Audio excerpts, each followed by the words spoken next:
Welcome to the Sportsman's Voice podcast, your inside connection to outdoor legislation. From the Beltway to policy happening your way, we're covering it all. I'm your host, Fred Bird. Join us as we explore public land access, wildlife and fisheries management, Second Amendment rights, the triumphs that shape our nation, the sports we all love, and the stories that fuel our passion for the great outdoors. This is the Sportsman's Voice podcast.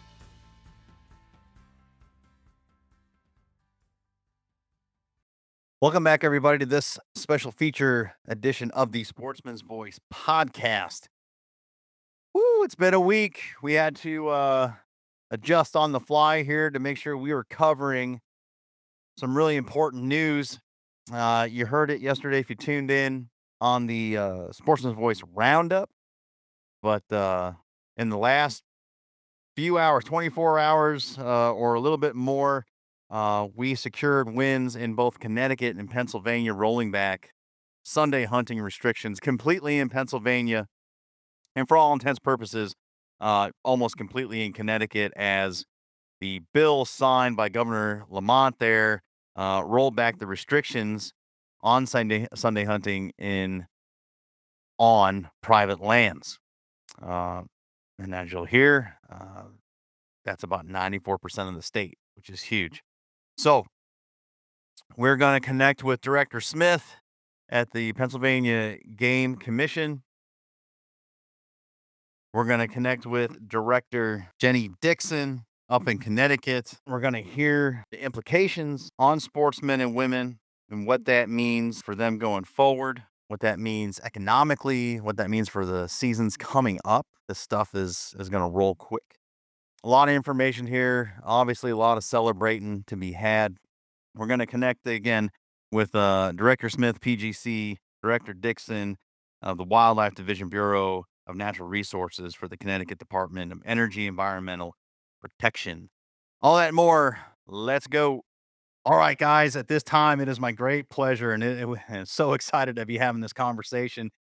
Director Stephen Smith of the Pennsylvania Game Commission and Cody McGowan, who you guys heard from last November during our NASC sessions talking about Sunday hunting in PA.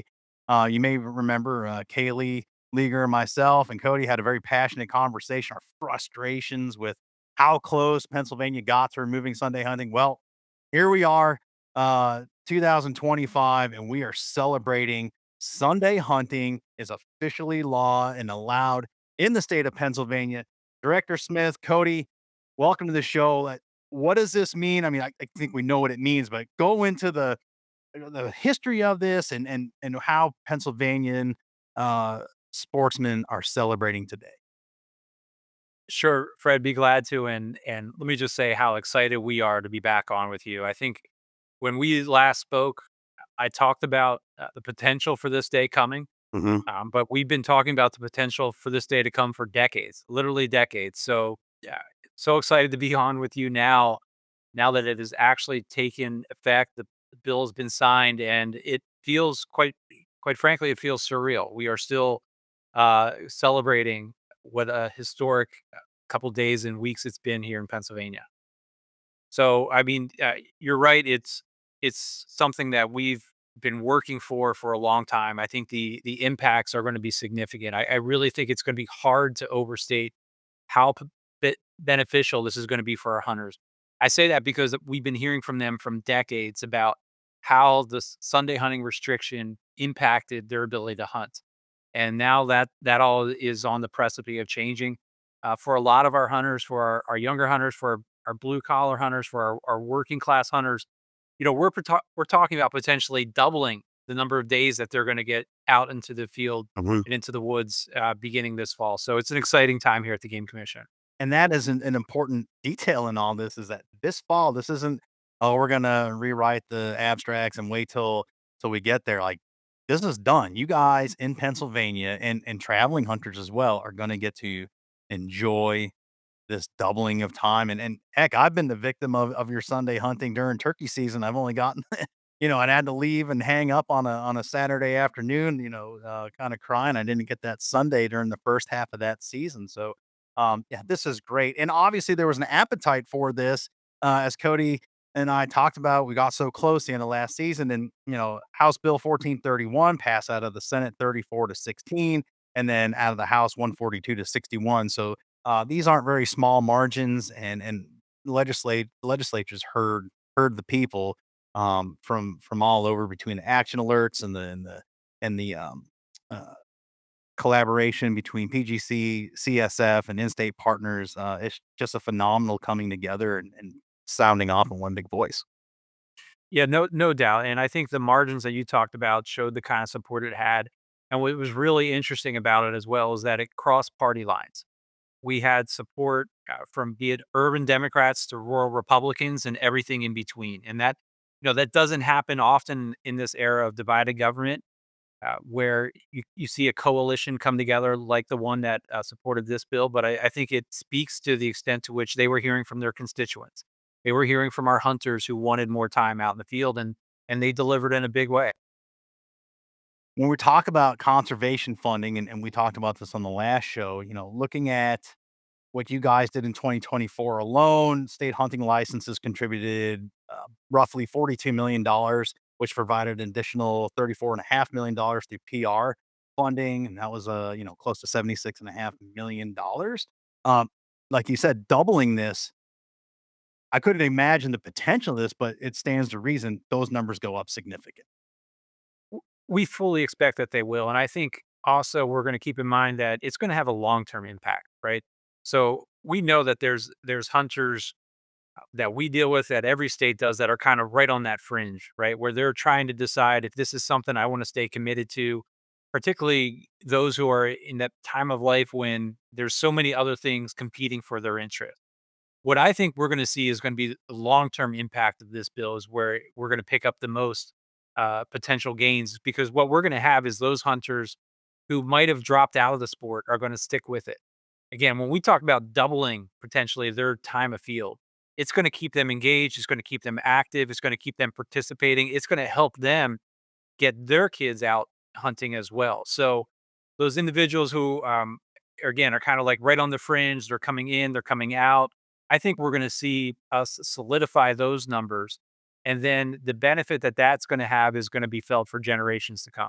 Yeah, definitely from an R3 perspective, this is huge, and definitely with the younger demos, that college age and under, being able to initially recruit them and then retain them through and making it worth their while, and the investment in gear and licenses, whether you're in state or out of state. That's huge.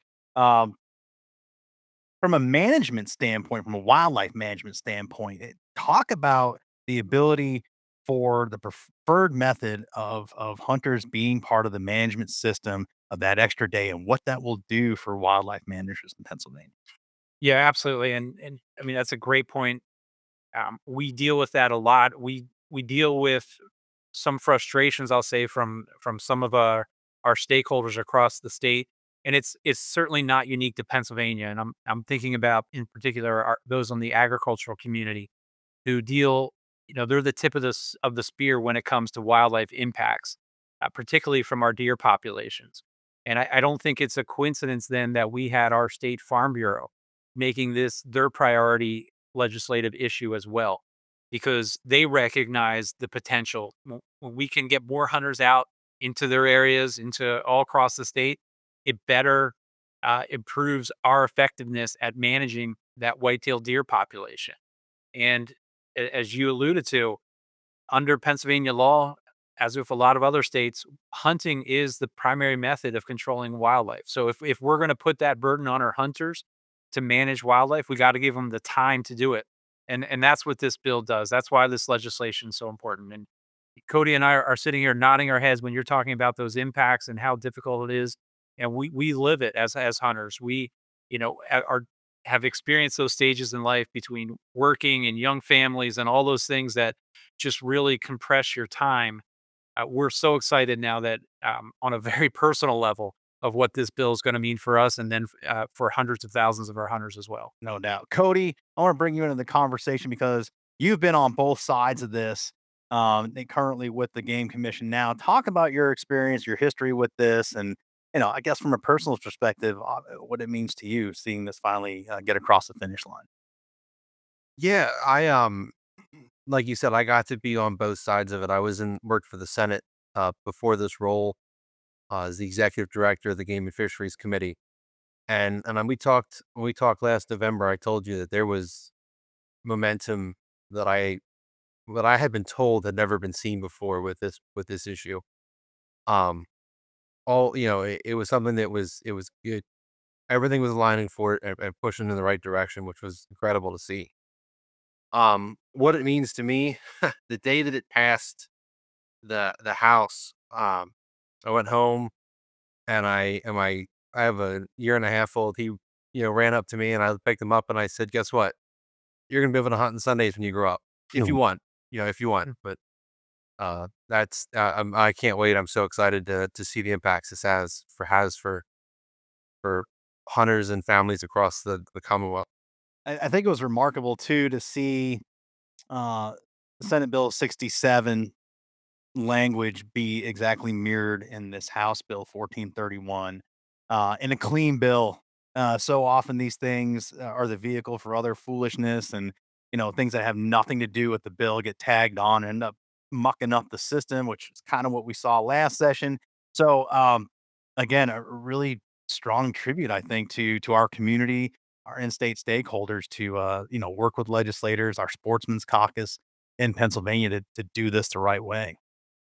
Yeah, that's a great point, and that's as frustrated as we were when last session ended, with the bill couple steps away. It made us come back, sit down in January with a clean slate and say, how can we do it right this time? What are some of the things that we can make? Some of the small changes that are going to have a big impact. And it's the things you talked about, the things you identified. We wanted the language to be clean. We wanted the language to be identical. We've realized to the extent that we could do that, we could kind of take some of those small issues that were at the margins and take them off the table and just have the focus be on removing the prohibition of the Sunday hunting. So I think you saw the impact of that. Some of those small changes that we made just really greased the skids even more to get this thing done. And once that window opened in early June that we were told, hey, there's a chance to get this done, we jumped at it, and I think it paid off and paid off in a big way. And we couldn't have done it though without the support that we've had every step with our stakeholders. For sure. Now, administratively, how are you guys going to go about executing this and getting this change implemented? And I don't think it's going to be very hard to get the word out to your resident hunters. But for Yeah, those yeah, folks that maybe not technically savvy and not really tuned in, just kind of going off of decades of not being able to hunt, talk about that and where people can go to right. find more resources. I think I think of all the things that we're concerned about moving forward, how to get the word out to our hunters is probably the least. There's no doubt in my mind they're going to find out. They're going to be watching this closely. So yeah, well, I'm sure our hunters will be following this, and we'll get the word out. We are going to be looking at how logistically we can make this change over the next couple of months. We have potential options available to us, to kind of patchwork this through for this hunting season, be it an executive order or potential regulations. So all it's all hands on deck right now with our staff, with our council, trying to sort that through and figure out a path forward, just to bide us some time and get us through this year. And once we've got this year under our belt, we'll go through the typical two-step regulatory process to implement it moving forward. But there's no doubt that our hunters are chomping at the bit. They're watching this closely, and they're ready to go hunting on Sundays. Outside of waterfowl seasons, any changes coming as far as, um, limits, season dates, things like that, because as you acknowledged with the doubling of the season, that opportunity to double the management, is there any foreseeable, adjustments, in season and bag limits that you guys see right now, or is it all status quo until you need to make changes? Yeah, you've identified the major one, right? Waterfowl, just migratory birds in general. We're going to probably keep the same restrictions in place there. For our other species, we have one of the most robust monitoring programs in the country as far as monitoring the data, monitoring those populations.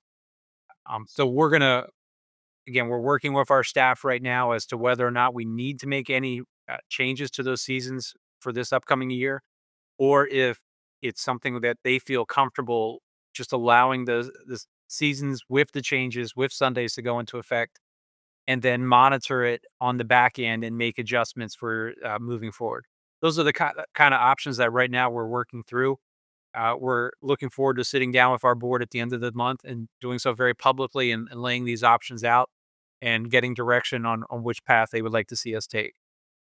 Yeah, that's great. And this really hits home the point of being able to manage wildlife and make those decisions at the agency level and not litigating these things, because you guys will be able to do that in real time if necessary Exactly. and work through Exactly. your board. And that's just so important because other states, not all states have that ability. And, obviously it's one of our priority issues is to, change that and get more people to model after Pennsylvania, New Hampshire, Vermont, and then the ones that got it for that very reason. Because look how long this took, and if all of a sudden we gotta litigate whitetail seasons and bag limits, forget it, it'll never happen. So, here we are though. This is, it's great. Without being redundant, just so excited and just excited for the citizens of Pennsylvania, and your non-resident hunters too.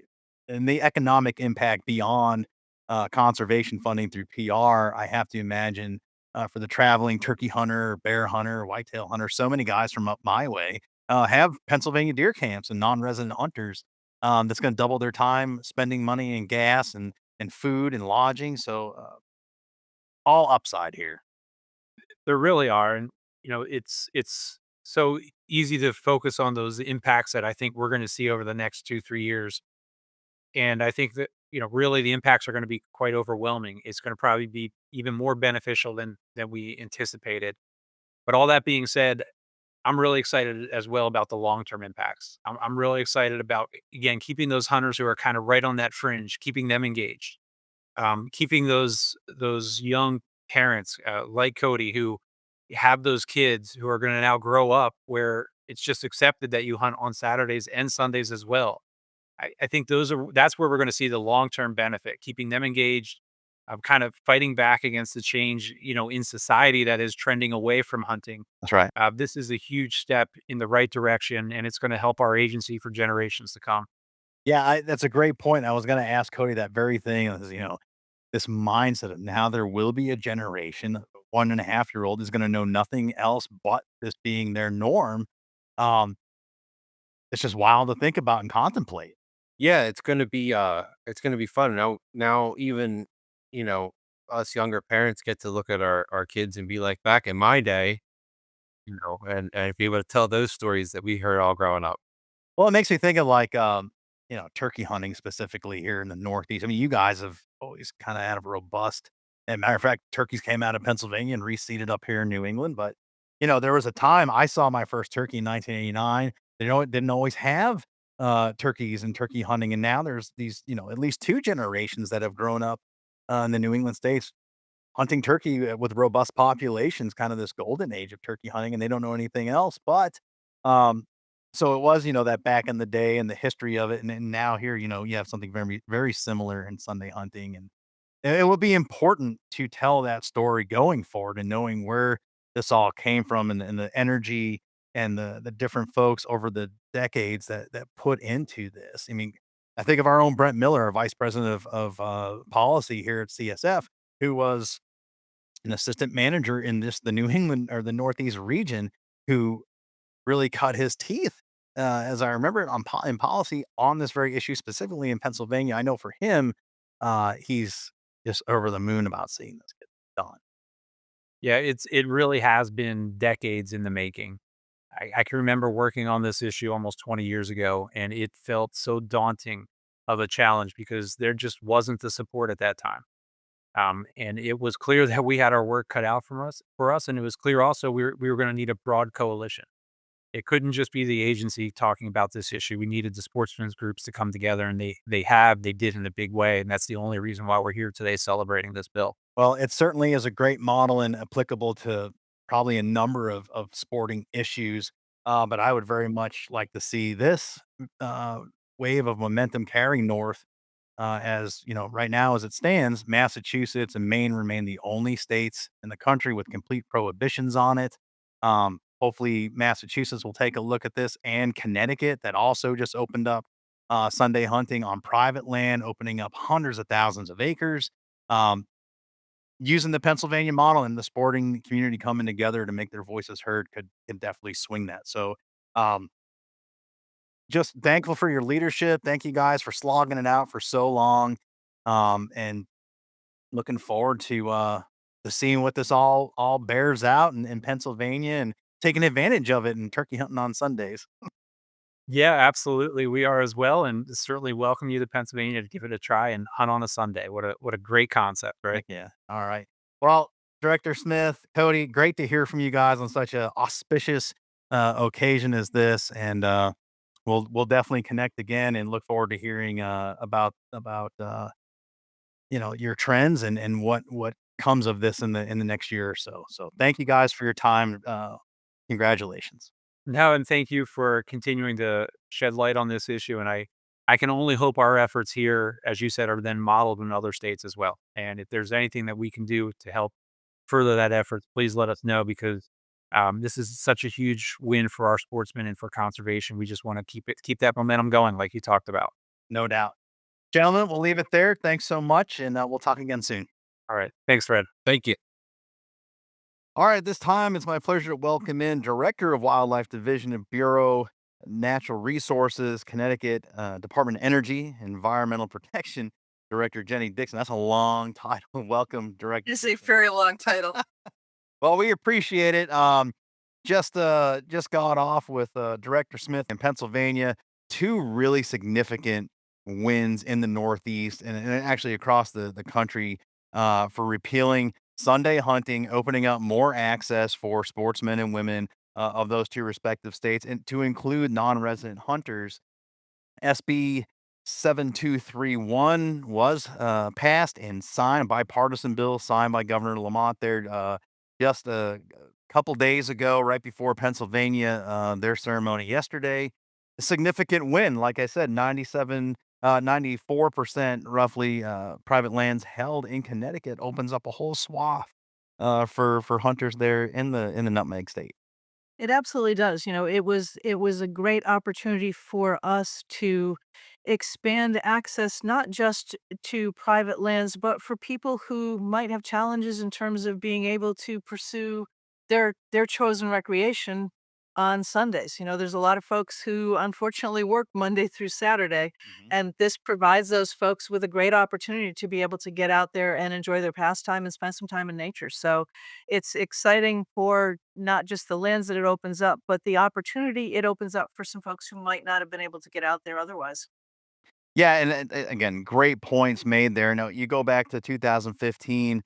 Um, I know CSF worked really well with the agency on Sunday hunting for deer hunting on private property with a bow and on some wildlife management areas, but doesn't do anything compared to this. And to your point, almost doubling people's times or doubling people's times. The 60-hour blue collar fella or lady out there just doesn't have time, or they're doing that plus their kids have social commitments and sports commitments. And then, when we think about R3 and trying to bring new generations in, like there's just no time for it now that the whole dynamic has changed. It absolutely has, and, that is one of the things that I found really interesting is we had some younger hunters, some youth hunters come in and talk to us a little bit about what this means for them. And, part of what they were saying is, hey, we've got a lot of after school activities, we've got other recreational things that we pursue. And some of our other friends can pursue their recreation of choice if it's soccer on a Sunday, but we can't pursue what we like to do. And, that's a disappointment for them. And I think this is a great step forward for our three efforts because it also is really providing them with an opportunity to pursue and hone their recreational expertise and give them greater opportunities. So great way to get them engaged and interested and still participating in a sport that they've shown an interest in. So very exciting to see the support from youth hunters in this effort. That's pretty impactful. It's almost baked in the cake to see grown folks coming out to a commission meeting or get in touch with their legislators wanting that extra day and that extra time. But I gotta imagine there's a more significant weight coming from young people who with a 3%, well, 3 years running, we've seen a downturn in hunting being accepted by the general public, participation. It for that to happen is just got to move people. I absolutely think it does. And the other thing that I think is great about having the Sunday hunting available to us now is just that it gives us a little bit more time to maybe fit that into our busy schedules because let's face it, we all have more things to occupy our daily lives now, Monday through Friday. On the weekends, there's no shortage of things to do. And I think that's sometimes why we lose hunters and even anglers is because they've got so many other family commitments, so many other things to do, so many other demands on their time. This gives them a little bit more opportunity to try and fit hunting in. And, I think that that's a great thing, and it may help us with retention of hunters over time as well. Yeah, no doubt. Because when you think about somebody, specifically hunting in this case, ponying up the money, not just for licenses, but for gear and everything that comes with that, and they're only getting, 1 day a week. That's a tough bill to sell some folks. Like that's it's a significant commitment to that, and obviously doubling their efforts and time allows for that, and it's a better decision and removes that barrier for entry, no doubt. I'm gonna go to earlier this year. There was a legislative sportsman's caucus event there at the Capitol, and you guys contributed and showed up and did a feed. You guys put on a wild game tasting and had the opportunity to have a touch point with legislators and talk about these very important issues. Talk about that and the impact that likely had on this bipartisan effort. For several years now, we have been working very closely with our sportsman's community and, a lot of the anglers in the state as well to really promote the the homegrown aspect of hunting and fishing and how that is much more than just a recreational pursuit for a lot of people. It's a source of food, it's how they're putting food on the table for their families. And I think it's also been a great opportunity for people to understand that by and large, people use what they catch. We're not just out there because we want to kill things. We're out there because we're looking for food to Mm, put on the table. We're looking to make use of things that we enjoy. And I think trying to destigmatize that a little bit is incredibly important. And let me tell you, our sportsmen and women put on a fabulous feat at that event. mm, The amount of gourmet dishes we have that are game or fish based is absolutely phenomenal. And it's been a great opportunity, I think, for a lot of our legislators to learn more about it, to try some things they probably never would have tried before, and to gain a better appreciation for just how much passion goes into this recreational pursuit. There's a lot of things I think nobody ever thinks about in terms of the work behind, processing your deer or preparing your turkey or dressing your fish or pick one. And just the diversity of offerings that we have at that tasting is amazing, and it's always packed, it's always boisterous and noisy, and people have a mm, great time, and I think, it builds on that sense of community and fellowship because people are coming together to talk about just experiences in nature. They're sharing good food. They're talking about interesting stories. And yeah, they're probably conveying a couple of their legislative priorities in the process, but it's done in a much more friendly and mm. engaging way. And I think that that has been tremendously successful in creating an opportunity for us to have more meaningful dialogues during the session. So I think it's been tremendously successful in the last several years. And this year it was certainly jam packed and lots of good food. Yeah, as I understand it, the bear pastrami was a hit and one that people looked at didn't even know you could do. So kind of missed out on that opportunity, not being able to get down there myself. Bear pastrami sounds pretty good. And you're exactly right. Where you go to these state capitals all across the country and obviously down on the hill, there's I don't want to say bigger issues, but larger issues at hand that affect more of the population that tend to suck up the oxygen in the room. And our community, we're just fighting to have our voices heard. have our space be acknowledged, and it often is hard to compete with everything that's going on. So, to your point, being able to have that friendly, um, non-confrontational dialogue can move the needle on so many things, and you're not doing the hard sell. It's just, hey, this is who we are, this is what we do, this is our motivations, and you can help, and we'd like you to help.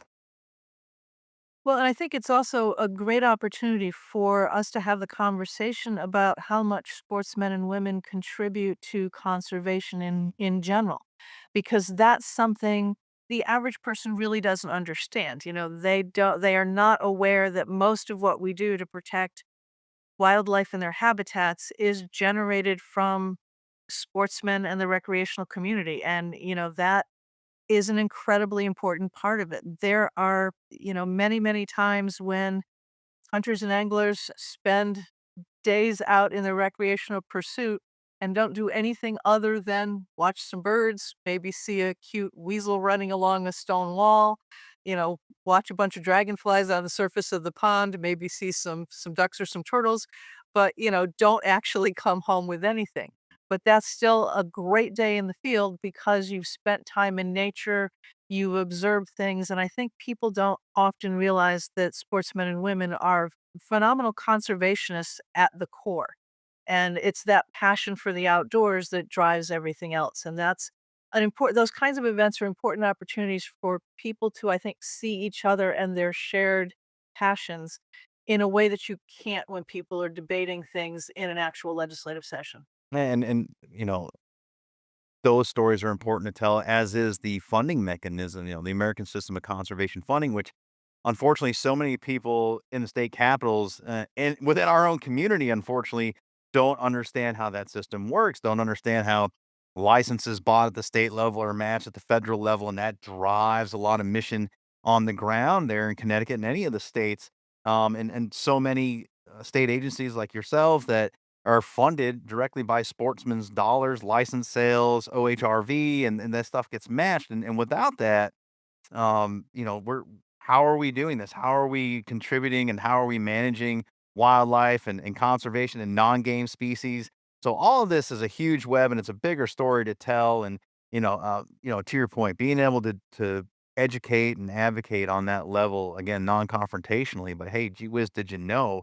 Again, big needle mover and can change a lot of minds. Absolutely. And I think that's incredibly important moving forward too, because there's, obviously always questions about funding and how things are paid for. And, certainly I've heard many times, as I'm sure any of the other state directors will tell you, somebody saying, well, my tax dollars pay for this. Well, Mm, your tax dollars don't. yeah, And, I think that is a challenge. But, it's important for folks to understand too that a lot of conservation of habitat, a lot of conservation of things like songbirds or small mammals or bats, is being funded through sportsmen's dollars. So it's not just about, trying to manage things to hunt them. that's It's right. about a much better ecosystem management approach. And that's really important because we're bringing everything else along with it. And without that, you wouldn't have the wildlife resources and diversity that you have not just in Connecticut, but across the country. Yeah, 100%. I mean, you think about the black bear population in Connecticut as it's growing, and that's not by accident. So that, obviously that was almost addressed this session, probably gets looked at again next session, but species that are threatened, that are making a comeback, it's not done by an accident. That is because of sportsmen's dollars, the partnerships, your folks, the professionals that work at your department, all getting together, figuring out how this all works and making the best decisions, not being made in the state house, letting the professionals on the ground do that. And that's why you guys are where you're at. Speak about the additional economic impacts, what that means for you guys, doubling the opportunity. What do we predict that's going to allow uh, the department to see as far as revenue gains? And then, outside of that, traveling hunters and people spending money, not just on licenses, but gas and hotels and food.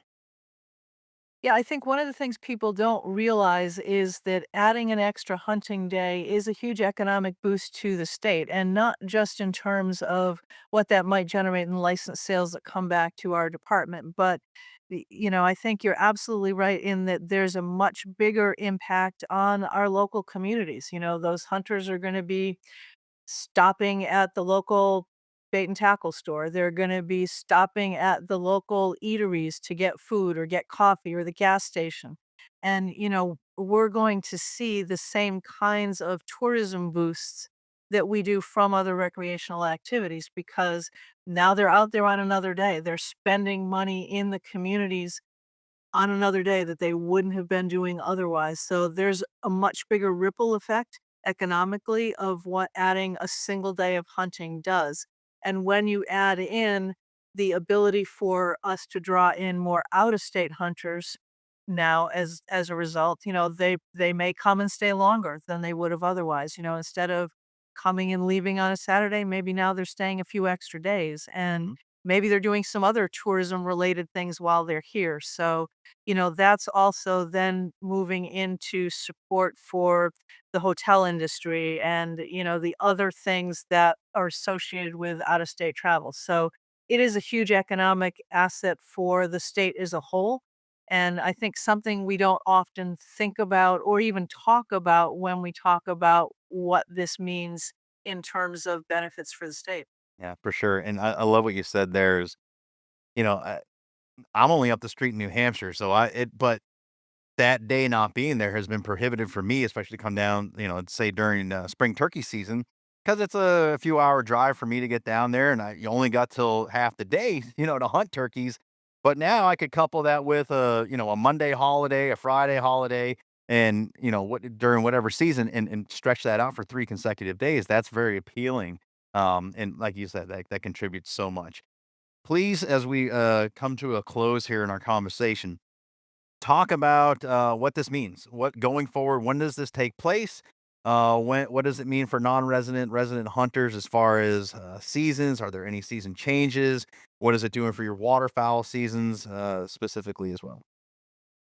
Well, the new law is going to take effect October 1st. So for the early bow hunting seasons and things, you're going to be a little out of luck for the first month or so.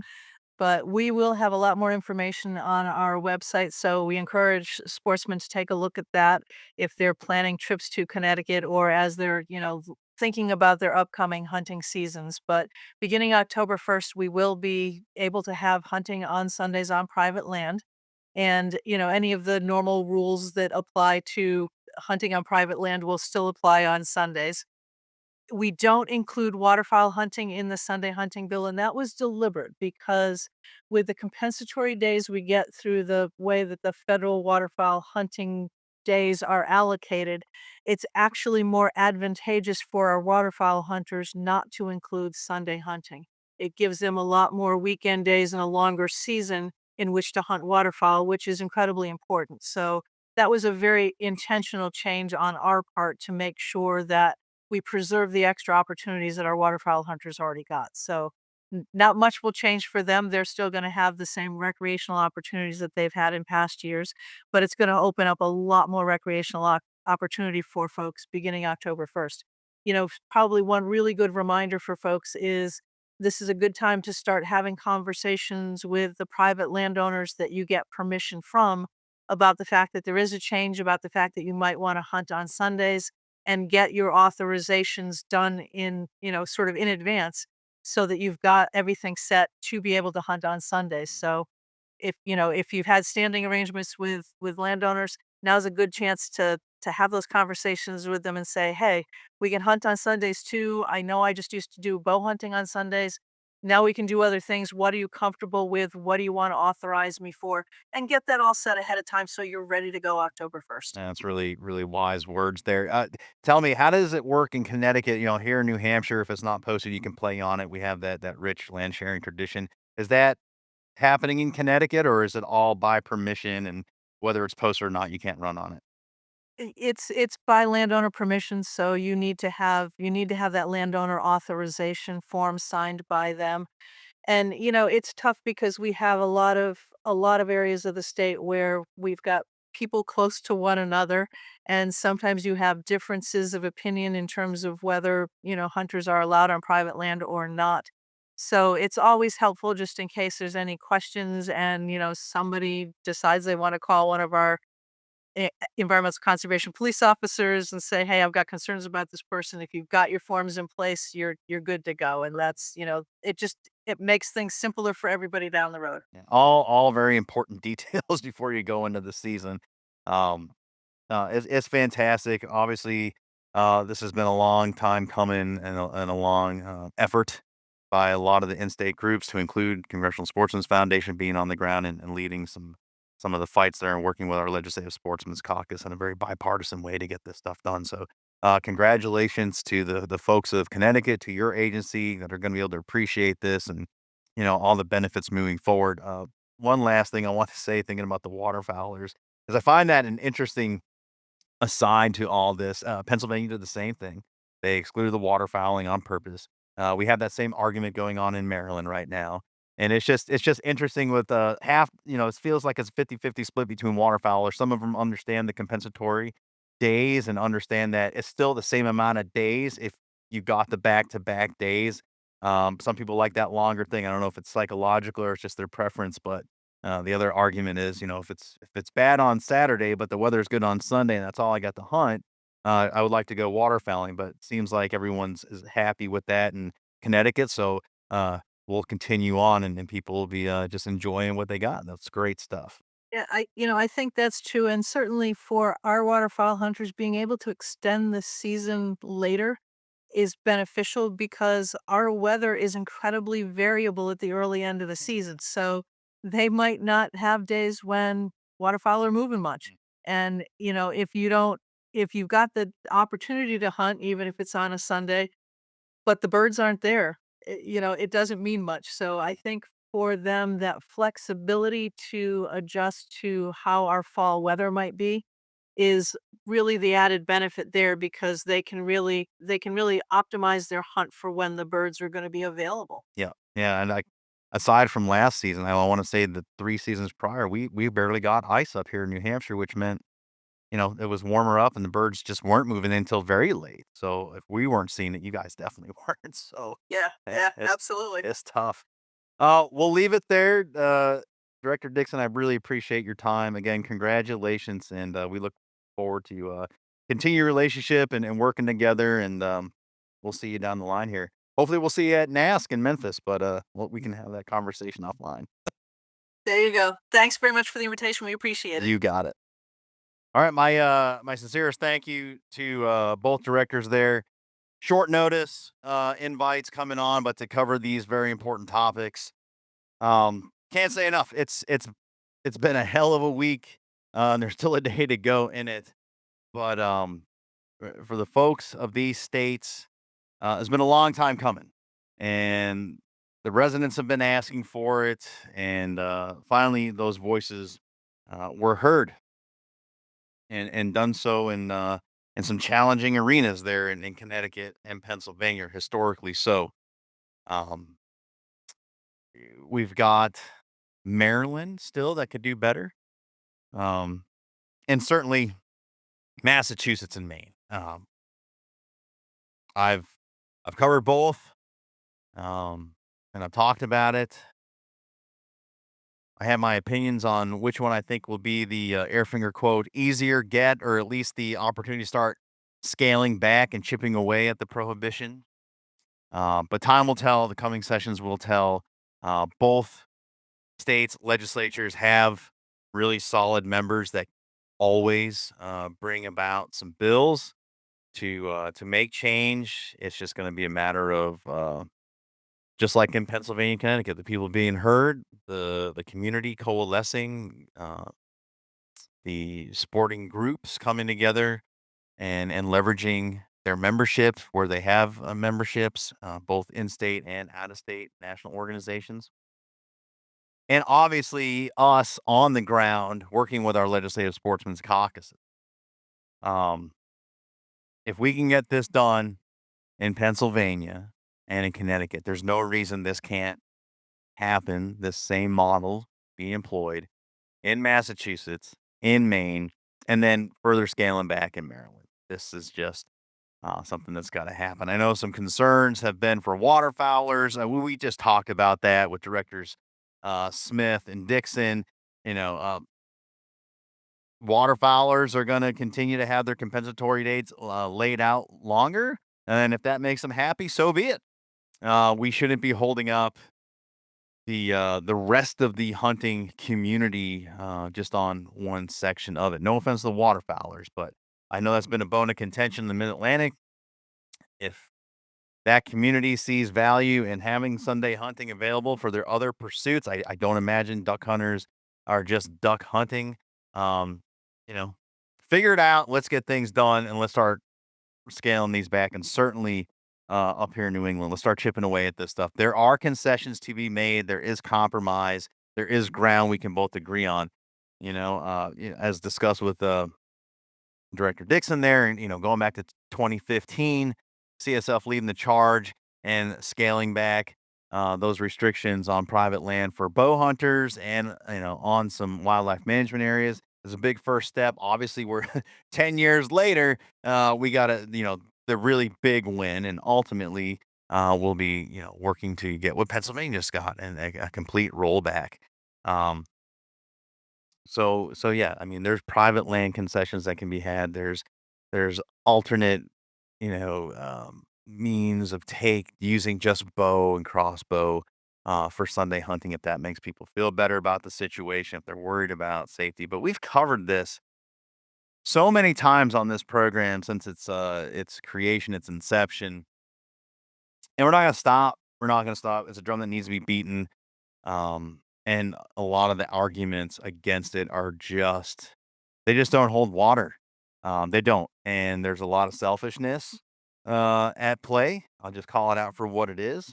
And surprisingly, from some people in the sporting community. Um, I suppose as we get there in these states, Massachusetts and Maine, we'll start talking about that more in depth. There's got to be some change. And I think what I know in my dealings over a decade and a half is that you have an older generation that's always done it a certain way, and that's how they want it in perpetuity. And unfortunately, it's not just theirs. For them, that's unfortunate. For us, in the younger generations, especially, the age demos, we are always coveting the 18 to 35-year-olds that are going to take this forward. That are going to be the new leadership. They're going to be the new folks on the ground contributing to conservation, buying the licenses. It can't be one way forever. And I'm optimistic again on the heels of these two states making very big strides and improvements that it can be replicated in what people think are two just untouchable states. I don't believe that for a second. And we get the right makeup of legislators, we get the right makeup of in-state folks, and just license buyers all coming together and seeing the power of that loud voice. I'm certain we can get some things done. Um, I don't have much more to say. It's just it's been a ride, and to see all this stuff come together in the same week, and I can attest to the hard work that our team has done as I manage the eastern states for Congressional Sportsmen's Foundation outside of my duties here, hosting this here podcast. And I'll shout him out. Kaylee Leaguer, our assistant manager in the Mid Atlantic states, doing a bang up job, working so hard since she joined the team in Pennsylvania, in Maryland, and Delaware last year, securing Sunday hunting rollbacks on game birds, and more to come in Delaware. Christian Ragosta, who joined us about a year ago, hit the ground running. Really really working well and establishing great relationships within the agency, within the state legislature, our Connecticut Sportsmen's Caucus. These things don't happen without those relationships and without boots on the ground and having those conversations and really advocating and educating, which is what we do in those state capitals, which is what we do with our legislative sportsmen's caucuses and our co-chairs to take this messaging, to take these arguments and the stories we tell to the rest of their members that are out there that may not be a part of the caucus. Because this constituency, no doubt, is in their districts, and um, it is important for them to know this story and the passion that comes behind it. So again, tip of the hat to those two colleagues of mine and our team members, and we're glad to have them, their talents and their hard work. We'll take the wins right now. The work doesn't stop, but we're definitely going to enjoy these two for some time. And look, as the two directors said, this is happening this year. Pennsylvania hunters, Connecticut hunters are going to be able to enjoy the opportunity to hunt on Sundays almost immediately. So we'll leave it there. Again, thanks to our two guests for coming on and making themselves available in quick order. Just awesome stuff. We'll see you next Wednesday for the roundup. We've got some other special features coming your way as we talk about all the breaking news, all the stuff on the Hill that matters for sportsmen and women across this great nation.